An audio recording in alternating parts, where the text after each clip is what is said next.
లో తిరుగుతుంటే అసలు లెక్కలు తెలిస్తే ప్రతి వ్యవహారం వెనకాల ఒక లెక్క ఉంటుంది. నేను హైదరాబాద్లో ఉన్నటువంటి సందర్భంలో తిరిగినప్పుడు గ్రౌండ్ లెవెల్లో పాత బస్తీ కానీ ఆ ప్రాంతాల్లో తిరిగినప్పుడు నాకు అర్థమైనటువంటి విషయాన్ని నేను ఇంతకుముందు అందరి ఎదుట పంచుకున్నాను. ఏంటది అంటే బంగ్లాదేశ్ వాళ్ళైనా రోహింగ్యాలైనా లేకపోతే ఈ దేశం మీద వ్యతిరేకత ఉండేటటువంటి పాకిస్తాన్ వాళ్ళైనా ఆఫ్ఘనిస్తాన్ వాళ్ళైనా ఈ దేశంలో ఎందుకు బతికేస్తున్నారు దర్జాగా చొరబడి వచ్చినటువంటి వాళ్ళు అంటే వాళ్ళ దేశాల్లో ఉపాధి లేదు, వాళ్ళ దేశాల్లో ₹10 సంపాదించుకునే బతుకులు లేక వాళ్ళు ఈ దేశానికి వలస వస్తున్నారు. వాళ్ళని ఇక్కడున్న ముస్లింలు ఎందుకు షెల్టర్ ఇస్తున్నారు, వాళ్ళకి ఇక్కడ వాళ్ళతో ఎందుకు కలిపేసుకుంటున్నారు అంటే రోడ్ల మీద ఇదివరకటి రోజుల్లో బొమ్మలు అమ్మే షాపుల దగ్గర నుంచి పిన్నీసులు చొక్కా పిన్నుల దగ్గర నుంచి జాకెట్ ఉక్కుల దాకా అమ్మేటటువంటి అన్నీ కూడా లోకల్గా ఉండే ముస్లిం పిల్లలు చూసుకునేవాళ్ళు. ఇప్పుడు ముస్లిం పిల్లలకి ఈ ఉచిత విద్యాక పథకాల వల్ల కావచ్చు, లేదంటే మధ్యాహ్న భోజన పథకాల వల్ల కావచ్చు, లేదంటే తల్లిదండ్రుల ఆలోచనల్లో వచ్చినటువంటి మార్పు వల్ల కావచ్చు ఇప్పుడు పిల్లలు దొరకట్లేదు.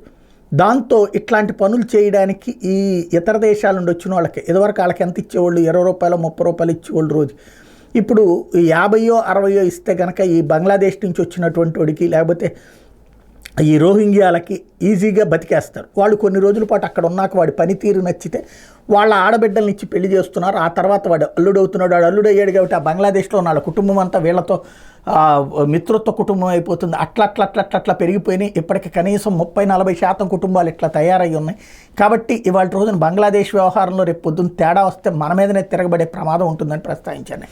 ఇప్పుడు అదే జరుగుతోంది. తాజాగా మహారాష్ట్రలో భారతీయ జనతా పార్టీ ప్రభుత్వం అధికారంలోకి వచ్చిన తర్వాత మూడోసారి అధికారంలోకి వచ్చాక అక్కడ వివిధ ప్రాంతాలు సర్వే చేస్తుంటే రోహింగ్యాలు బంగ్లాదేశీలు హయ్యెస్ట్గా అసలు ఓవరాల్గా ముంబై ఫ్రూట్ మార్కెట్ని వాళ్లే నడుపుతున్నారు అన్నటువంటి విషయం ఆధారాలతో సహా బయటపడింది.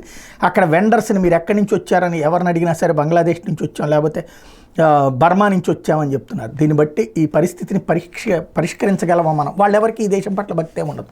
మతం పట్ల మాత్రం విపరీతమైనటువంటి అనురక్తి ఉంటుంది. ఏం చేయాలో ఏం చేస్తారో చూడాల్సి ఉంది.